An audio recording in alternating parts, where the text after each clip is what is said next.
essa aula de iconografia e iconologia, que faz parte da sequência de aulas do workshop de pintura mural a seco e a fresco, realizado pela VK Restauro com a produção administrativa da Correia Cultural. O apoio do Tribunal de Justiça de São Paulo e do Governo do Estado de São Paulo.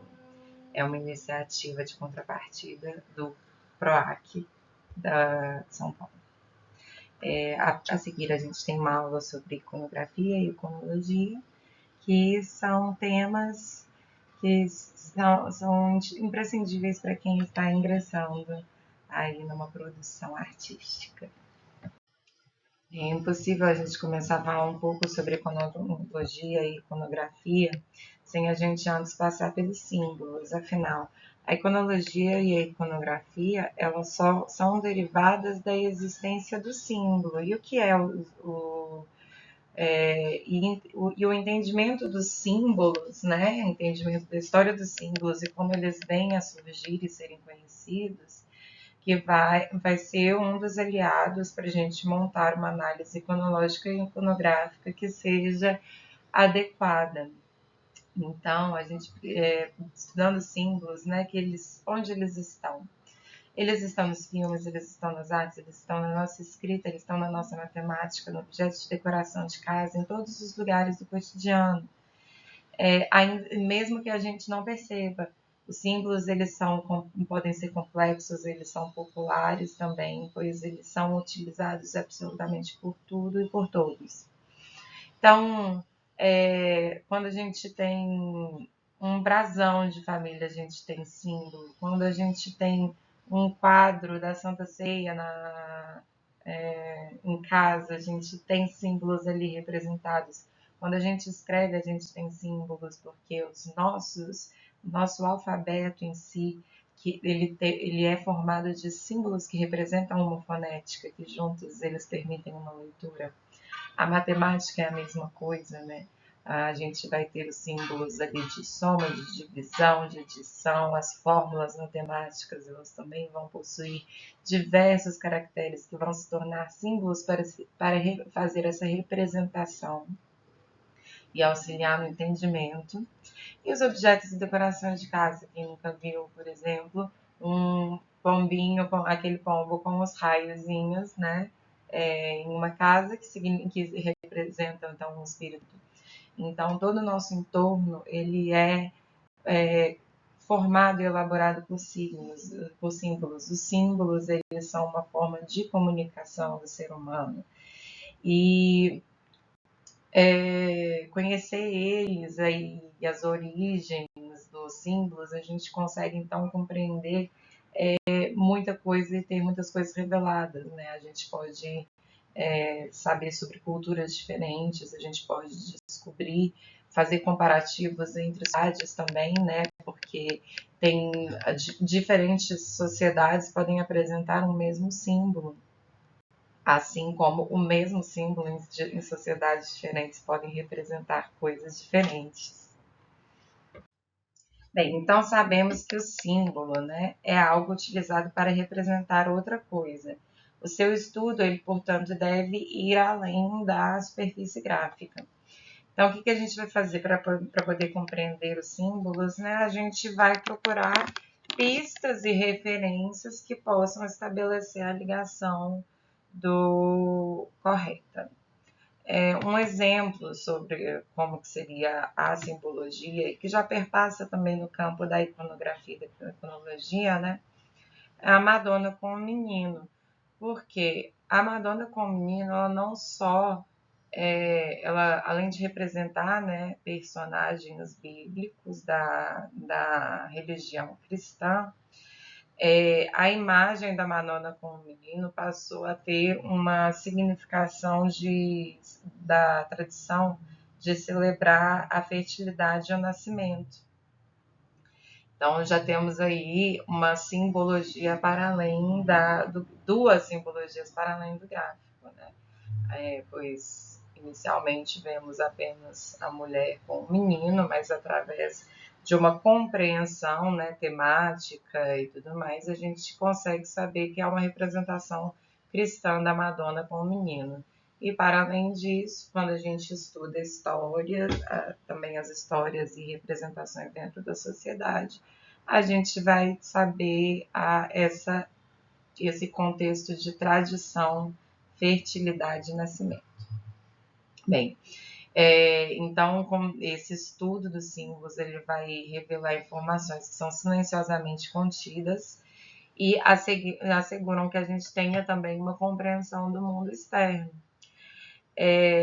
Geralmente, um conjunto de símbolos juntos vai transmitir uma mensagem que podem até também levar a interpretações da psique humana.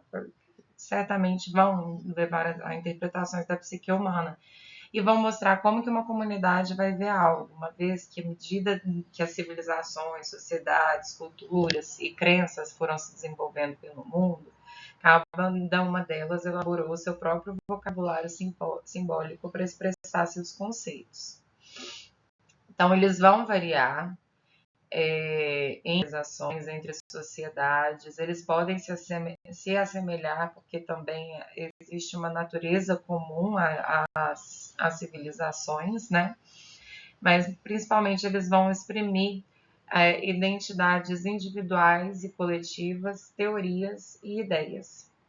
Alguns dos símbolos eles vão ser de fácil assimilação, como por exemplo cores e animais, porque a gente já tem uma resposta instintiva a elas. Outros não, a gente precisa de um certo conhecimento a mais, a gente precisa de uma busca, uma investigação mais complexa.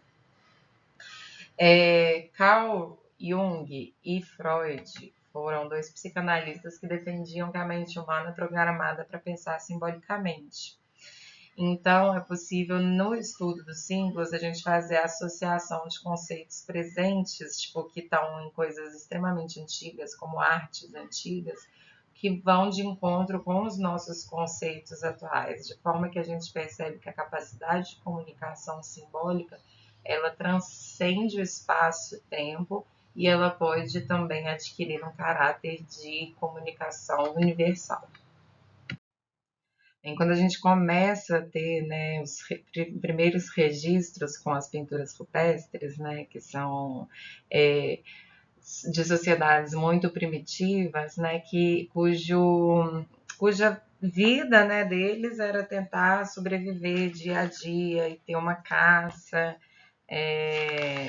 Então, a gente começa a ter esses registros simbólicos, esses primeiros símbolos, com uma associação de natureza, corpos celestes, natureza, fenômenos naturais, né? Eles registravam aquilo que eles viam, eles almejavam pela caça, então eles registravam os animais porque o que eles precisavam, o fenômeno natural, o que era via, a preocupação deles de todos os dias era de sobrevivência, né? Então vai ter uma temática majoritariamente de caça.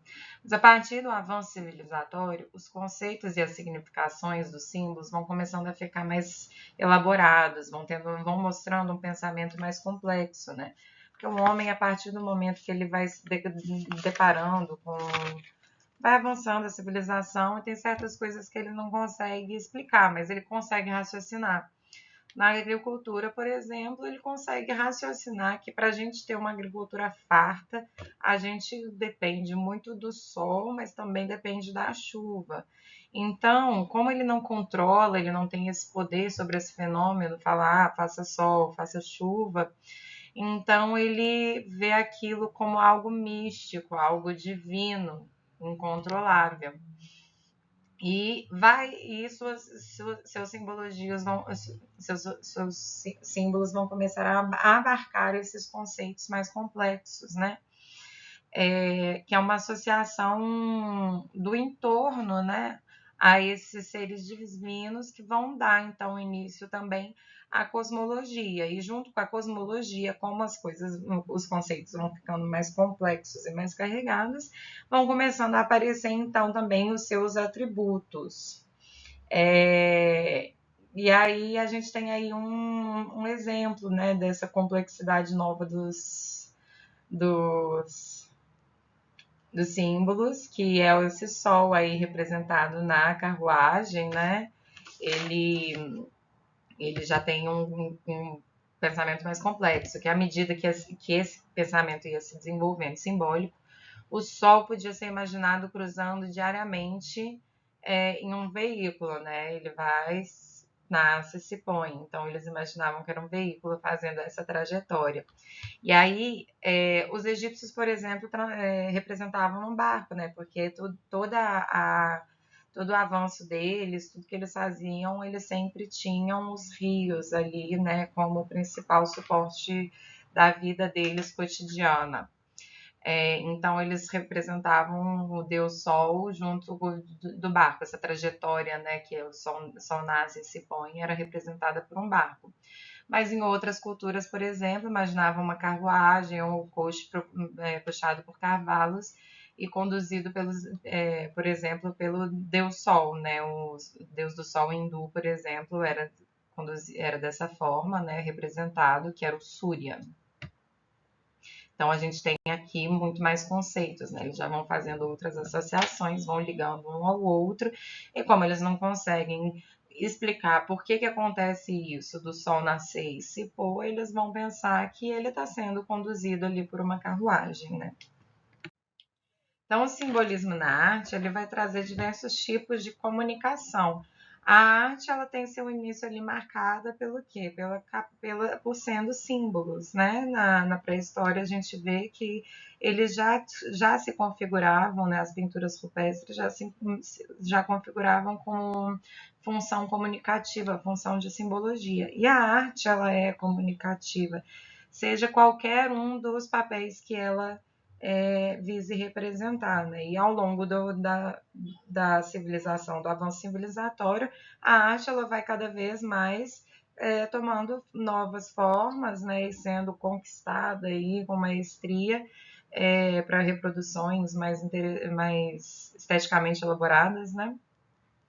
E também cujo simbolismo fica mais elaborado, né? Não importa a função dela, se ela é esteticamente aprazível, se ela é informativa, educativa, influenciadora, identitária, religiosa ou de protesto. A arte tem vários objetivos. E aí a gente tem, por exemplo, a gente tem a era medieval em que todo mundo, em que apenas os nobres e os clérigos tinham o direito de ter uma educação, saber ler e escrever. Então, como que eles podiam doutrinar, né, a população acerca dos ensinamentos religiosos? A gente tem o aparecimento dos ícones religiosos, das pinturas religiosas, principalmente as pinturas murais dentro de igreja, que elas serviam então para ilustrar as parábolas que eram contadas pelos padres, né, os ensinamentos contados pelos padres ali na missa, e para educar então a população. Então elas são carregadas de simbolismos e conotações religiosas sobre o que era falado durante a missa, e elas tinham um caráter educativo sobre as pessoas que não podiam ler e escrever.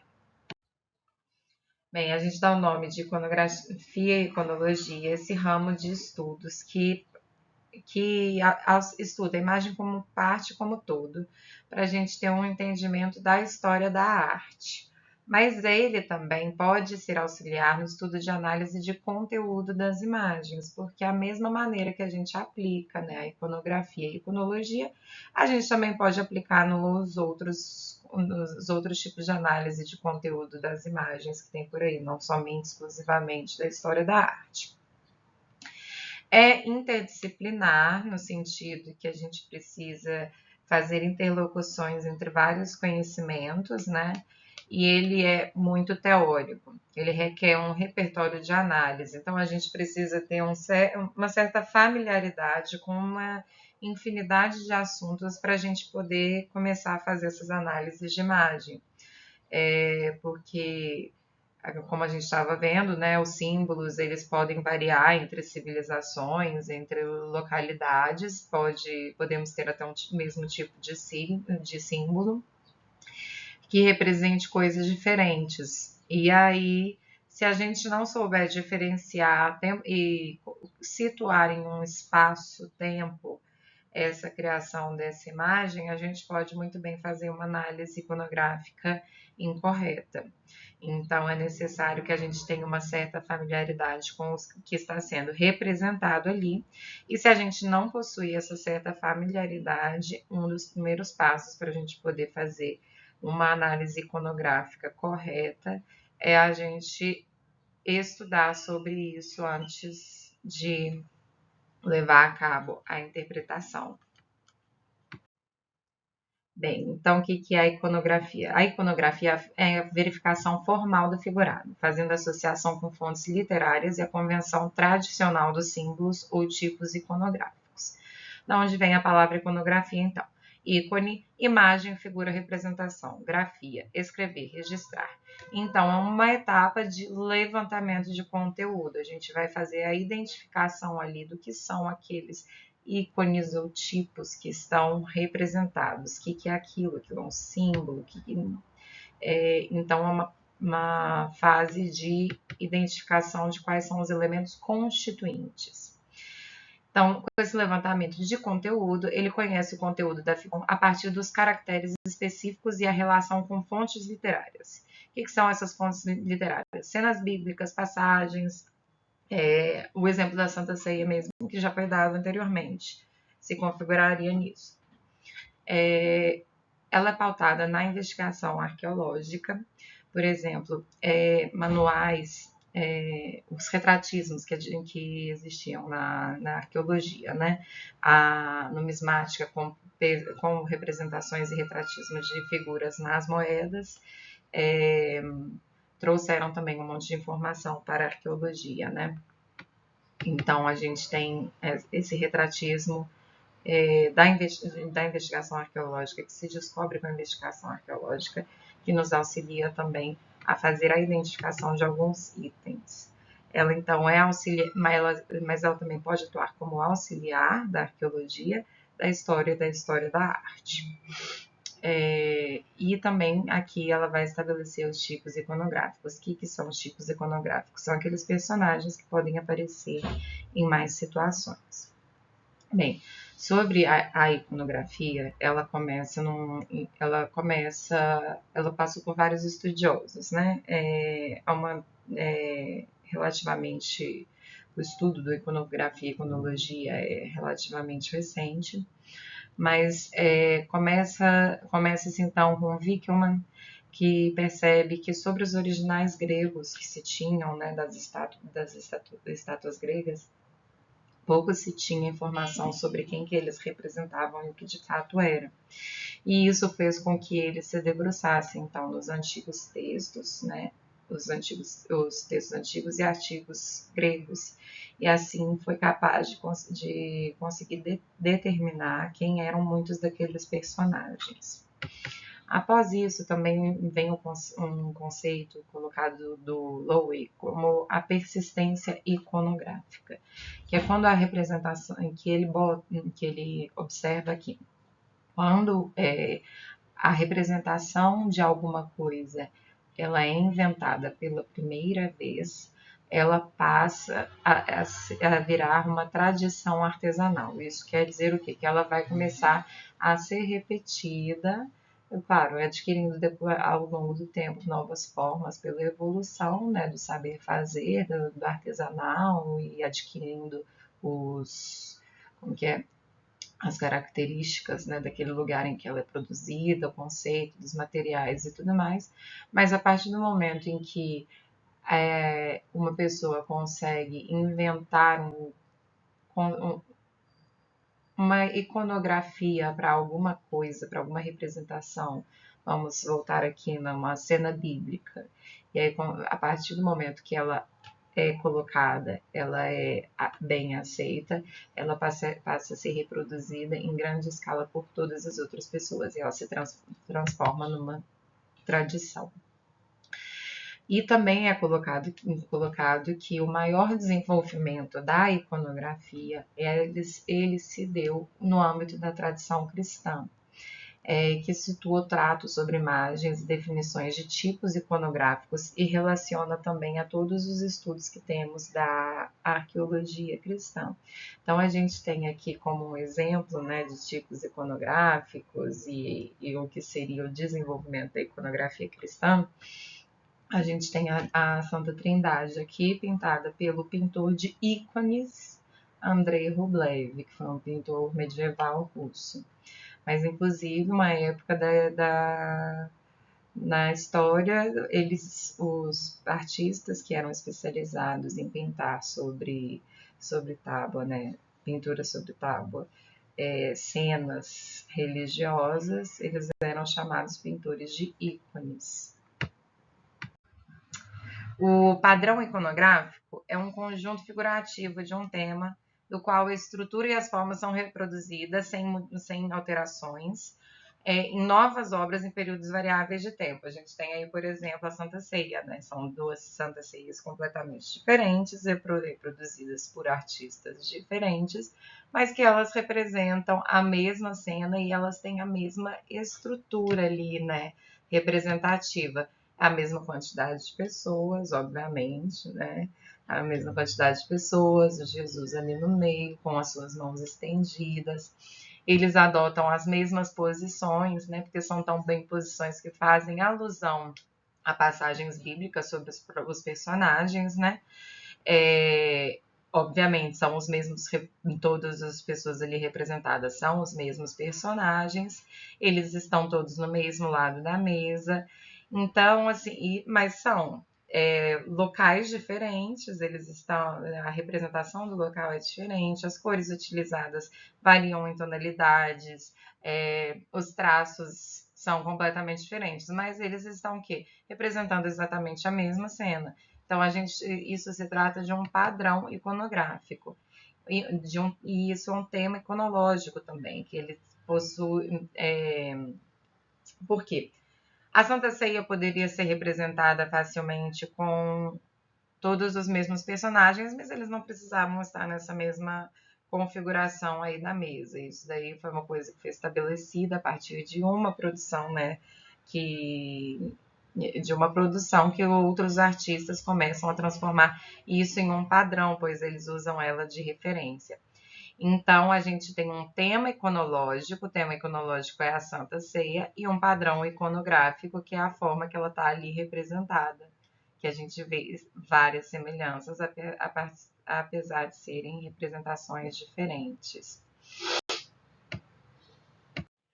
A iconologia pertence ao lexo de concluir, opinar, ou seja, ícone, né, imagem, figura, representação, logia, racionalismo, discussão e estudo. A iconologia ela vai fazer o uso do descritivo para poder opinar, para trazer esse racionalismo, essa discussão. Então, ela é muito conceitual, né? Ela também exerce o papel de função cultural, pois ela compreende e situa aquilo que está sendo estudado em algum ambiente histórico. Ela também vai auxiliar na formulação de uma história cultural, pois o objeto de análise apresenta caráter documental. E ela, além da matéria, ela se ocupa além da matéria quando ela se trata de arte, uma vez que ela se faz valer do sentido simbólico, dogmático, místico ou subliminar das figuras. Até o século XX, a iconologia era entendida e restrita como manual de figuração de conceitos, por exemplo, método de representação dos conceitos morais por meio do uso de atributos. Atributos seriam, por exemplo, as coisas que acompanham uma representação para dar sentido àquela figuração, como, por exemplo, a alegoria da justiça. A alegoria da justiça pode acompanhar espada, balança, livro, olhos vendados. Pode acompanhar todos, pode acompanhar um, dois deles, mas aquela presença do atributo dá sentido àquela figura, como uma alegoria da justiça, que está então representando o conceito moral da justiça. Aí o conceito da iconologia novo que a gente tem, ele começa a aparecer a partir dos estudos de J. Burckhardt, que ele estava estudando a Idade Média e o Renascimento. Foi ele cunhou essa questão do renascimento, né? O que ele percebe? Ele interliga os fenômenos contemporâneos e ele coloca como se todos eles estivessem interconectados com o mesmo espírito. E aí ele defendeu que o estudo puramente cronológico separado da história vai perder aspectos essenciais e permanentes e se fixam apenas em ocorrências particulares e acidentais. Então ele vê ali como uma coisa que está acontecendo contemporaneamente no mesmo lugar, derivada de situações que têm que ser analisadas, claro, o que está acontecendo economicamente, população, guerra, não sei o quê, mas aquilo tudo vai levar e moldar um pensamento cultural, aquilo vai fazer parte de um espírito. Então, a iconologia, ela prevê que não podemos só identificar as formas e objetos, elas têm que também pegar os aspectos de contexto histórico e de cultura, porque isso vai impactar e interferir na escolha dos temas e estilos quando a gente se trata de arte. Então, a gente vai ver daqui agora uma aplicação do que seria essa iconologia aí, uma leitura iconográfica de uma cena que é dada pelo Panofsky no livro dele, para ter uma noção melhor assim da aplicabilidade. Posteriormente também eu vou aplicar uma leitura iconológica iconográfica que eu fiz para mostrar como que é feito o processo. Bem, vamos lá. Aqui eu tenho um exemplo diretamente extraído do livro do Panofsky, e que eu vou fazer a explicação utilizando o que ele escreveu também, porque ele escreve de maneira muito sucinta, muito prática e muito didática, né? Então, vamos lá. Ele traz aqui, ele vai tentar distinguir, né, a matéria e o significado objetivo, né? Ele tem, então vamos lá. Ele começa falando assim, sobre um conhecido que o cumprimenta na rua. Aí ele remove o chapéu. Primeiro, ele analisa que, do ponto de vista normal, nada mais está acontecendo senão a mudança de certos detalhes dentro de uma configuração que faz parte do padrão geral de linha de cor, linhas e volumes, que é o que vai constituir o mundo de visão dele. Então, nisso, ele automaticamente faz a configuração de objetivo, que o objetivo seria o cavaleiro, e a mudança de detalhe como um evento. O remover o chapéu, que vai ser a mudança de detalhe, vai ser o evento. Aí ele diz que a partir daí já se ultrapassa os limites da percepção puramente formal e ele vai começar a entrar na esfera de assunto ou significado. Esse significado ele vai ser percebido na natureza elementar e facilmente compreensível. Ele vai chamar de fatual. Ele é apreendido simplesmente identificando certas formas visíveis com certos objetos conhecidos já por ele a partir da experiência prática e identificando a mudança nas relações com ações e eventos. Agora, os objetos e eventos identificados naturalmente vão produzir uma reação nele. Pela maneira como o conhecido vai realizar a sua ação, ele consegue descobrir se ele está de bom ou mau humor e se os sentimentos dele serão indiferentes, amigáveis ou hostis em relação a ele. Aí essas nuances psicológicas investigam o gesto do conhecido com um significado adicional, que a gente vai chamar de expressional. Ele vai diferenciar do fatual porque ele não identifica uma ação, né, que nem ele fez. O fatual ele identificou a ação, mas esse aqui ele agora está aplicando a empatia. E aí, para ele entender, ele precisa de uma sensibilidade, e essa a sensibilidade advém da experiência prática dele, ou seja, da familiaridade dele diária com certos objetos e eventos. Então, tanto o significado fatual quanto expressional podem ser classificados juntos na classe de significado primário ou literal. Porém, essa percepção de que o levantar do chapéu significa um cumprimento, aí já é uma outra esfera diferente de interpretação. Porque essa maneira de cumprimentar, ela é peculiar ao mundo ocidental. E ela tem sua origem na cavalaria medieval, que os homens armados costumavam remover os seus capacetes para deixar claro que eles tinham intenção pacífica e que eles confiavam na intenção pacífica do outro também. Então, assim, se a gente for para um lugar onde tem um aborígene australiano, ou um grego antigo, a gente não pode esperar que eles tenham uma reação, uma percepção do que significa levantar um chapéu, não só como um cumprimento, mas como sinal de educação, né?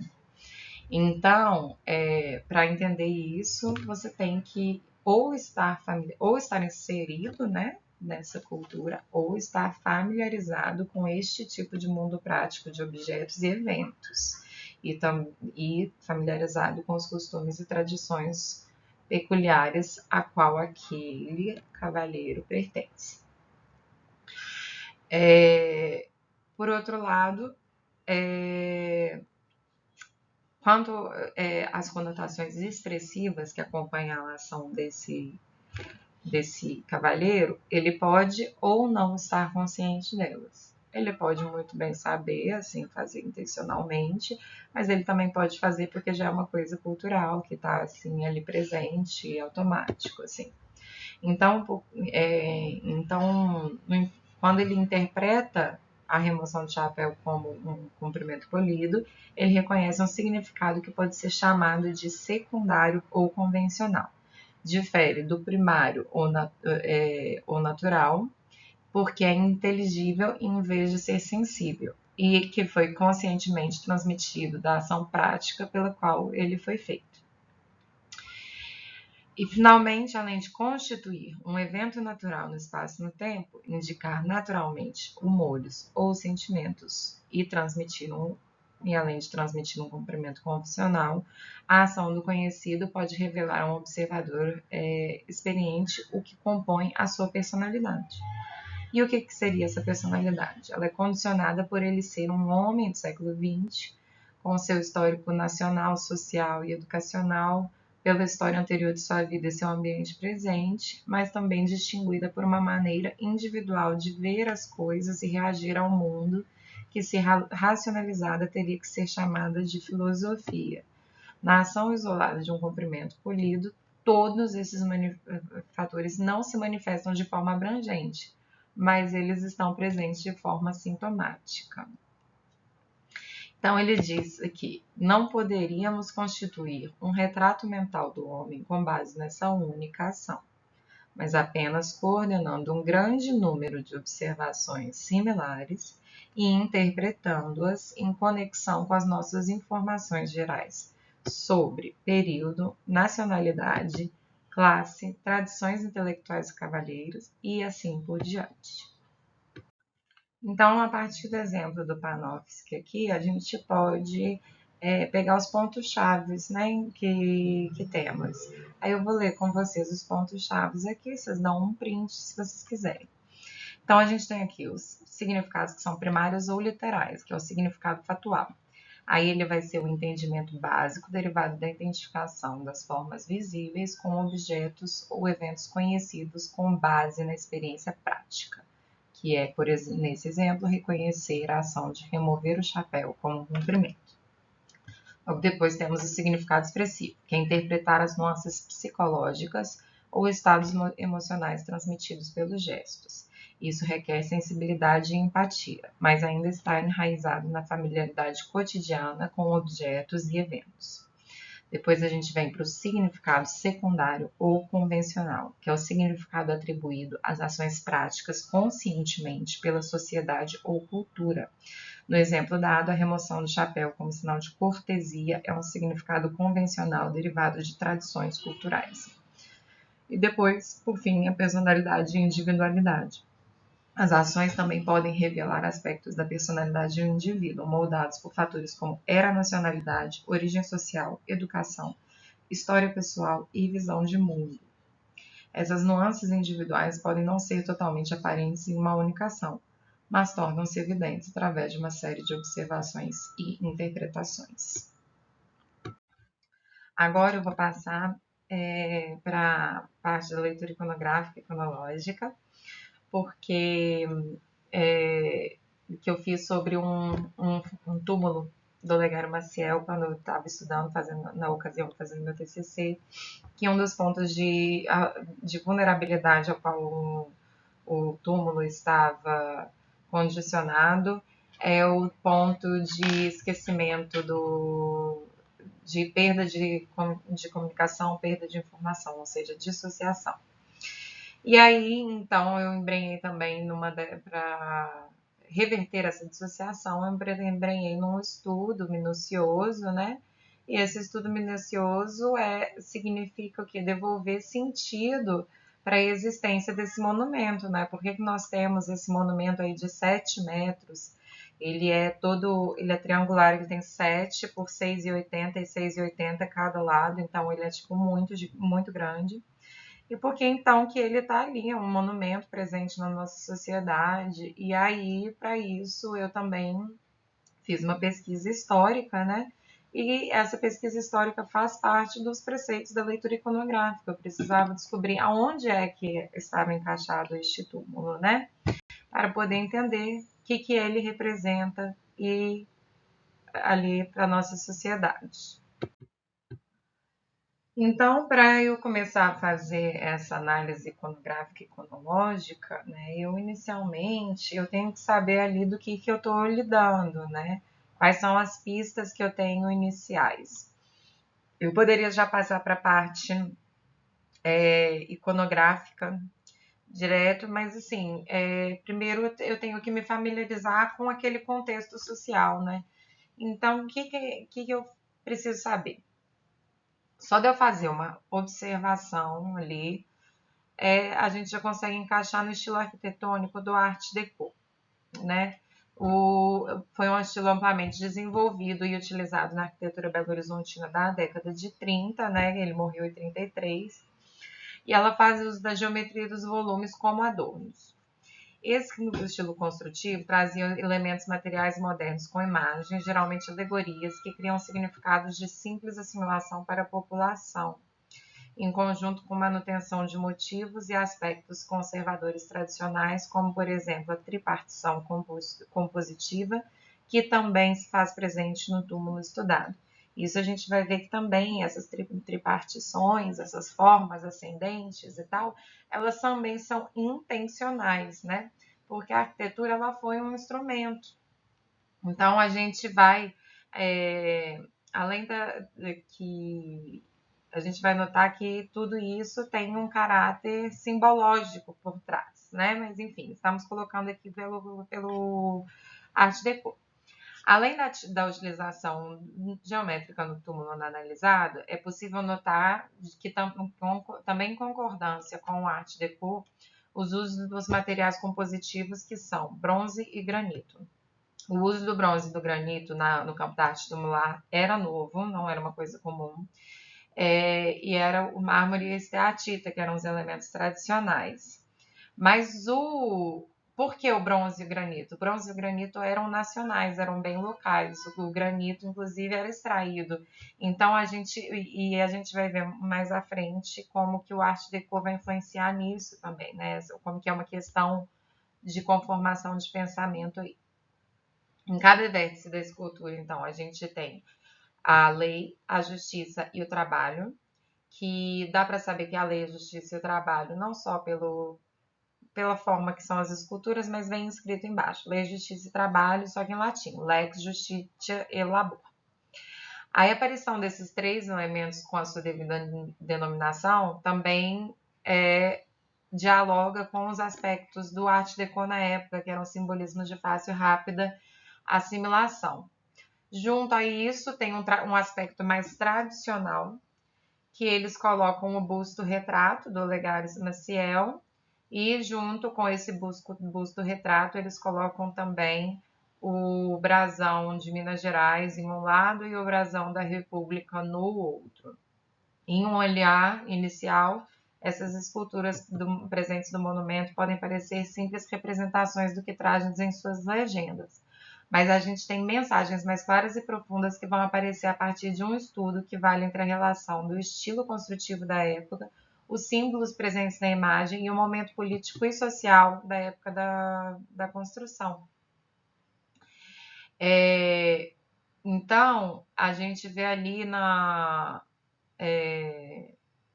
que a arquitetura ela foi um instrumento nessa época do Estado Novo, um instrumento de subordinação popular.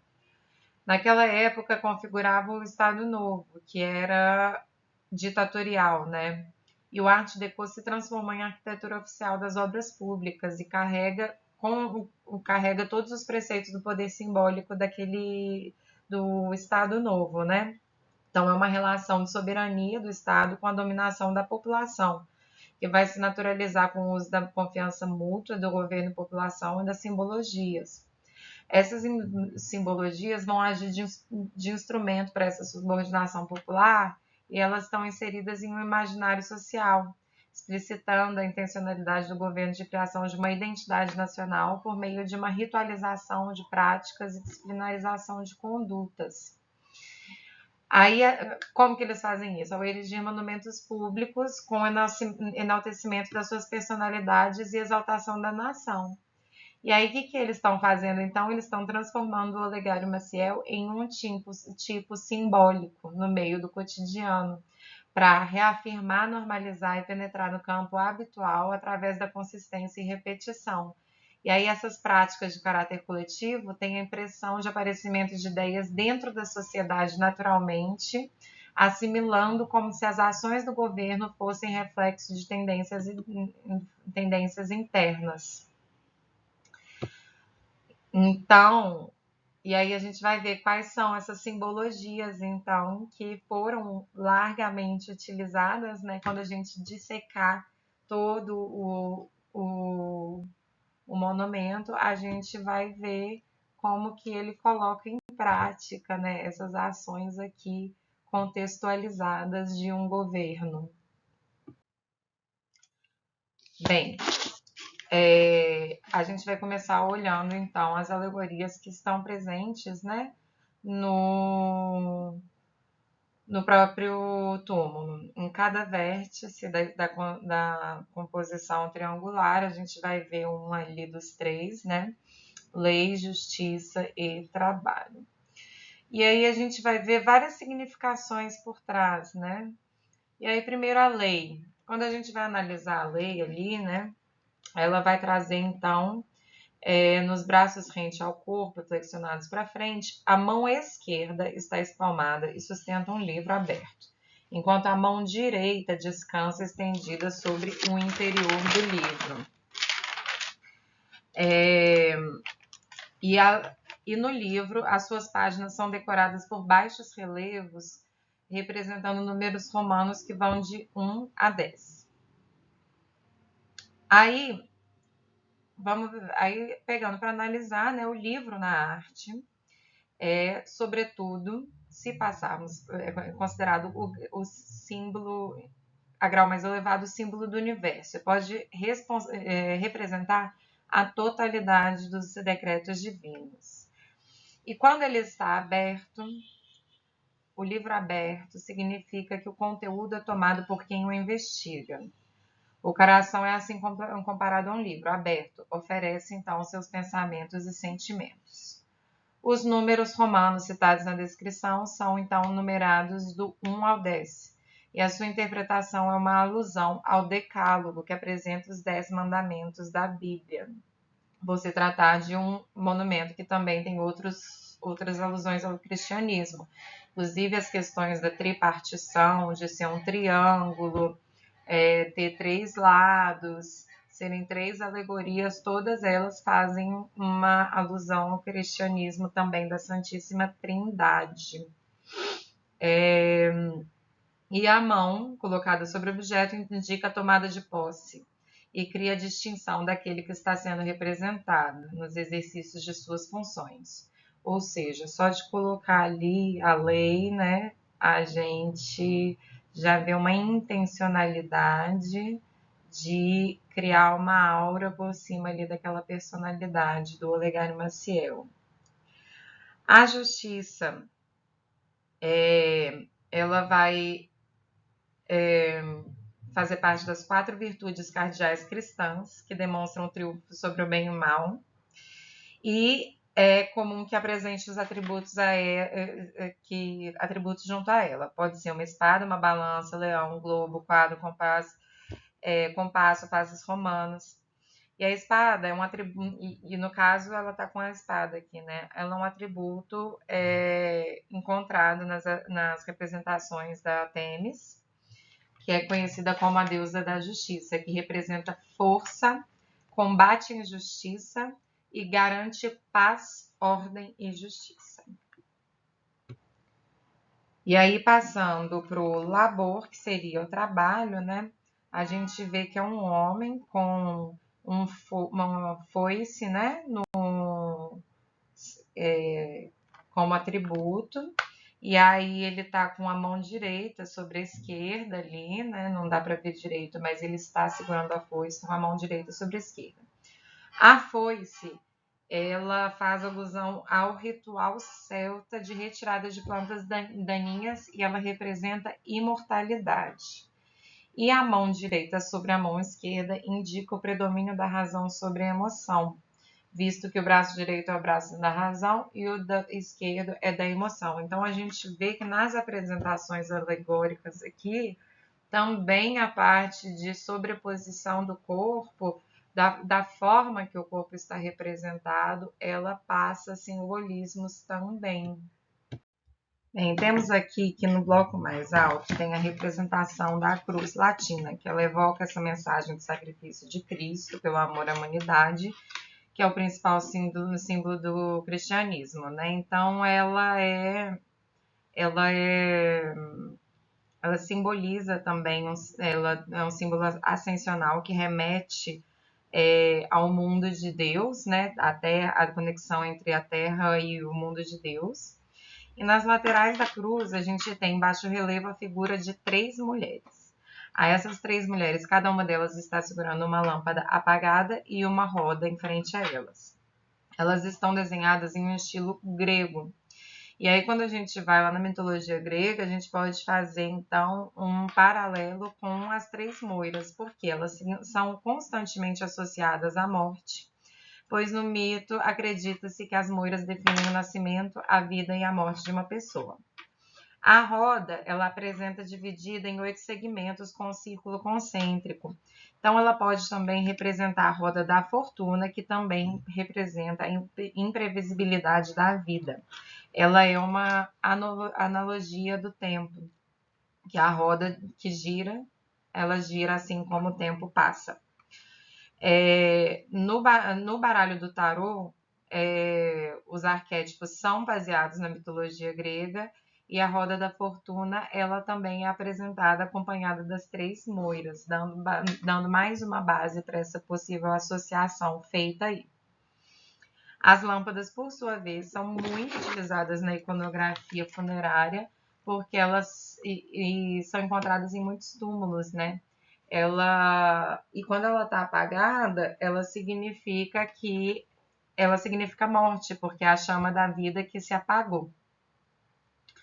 Passando mais adiante, para mais outras significações, a gente percebe que a formação da estrutura, ela se faz pela utilização de blocos retangulares, simples e rígidos, que podem se relacionar com o significado dos quadrados, já que ela dialoga com a intencionalidade arquitetônica da época, porque os quadrados eles transmitem ideia de solidez, estabilidade, à terra e à matéria. E ao analisar a composição, a gente tem a pirâmide triangular, que com 3 lados idênticos, o triângulo equilátero pode simbolizar as tríades, em que cada componente tem igual importância. Então, pode ser uma analogia à Santíssima Trindade do cristianismo, por exemplo, ou o passado, o presente e o futuro. E se a gente lembrar, né, dos elementos do Arte Deco, a gente tem uma composição ascendente que aponta para o céu e ela vai terminar no símbolo religioso, né, que é a cruz latina. Então, temos ali que a pessoa representada foi um cristão, devoto e humilde, cujas bases de atuação durante a vida se pautaram nas virtudes da lei da justiça e do trabalho. Também uma pessoa que se sacrificou e priorizou o bem comum ao se pôr em devoção ao serviço da nação, por isso a presença dos brasões do Estado de Minas Gerais e República do Brasil, cujo conjunto de qualidades os dignificam e os fazem ascender aos céus. A presença dos brasões do Estado da República e vão assinalar uma ocorrência de significação de caráter coletivo no papel semelhante das bandeiras, né?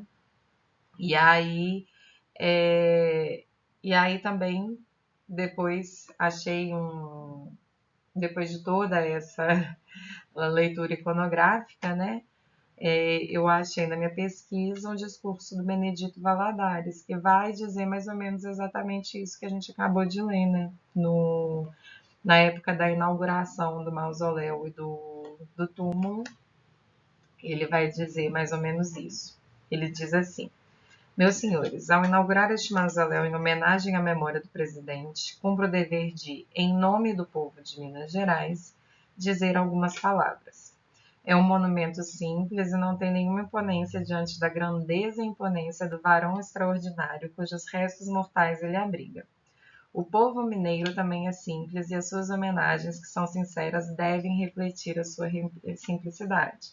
Então, a gente tem aqui um discurso em que ele está fazendo esse caráter coletivo, né? Como se exprimisse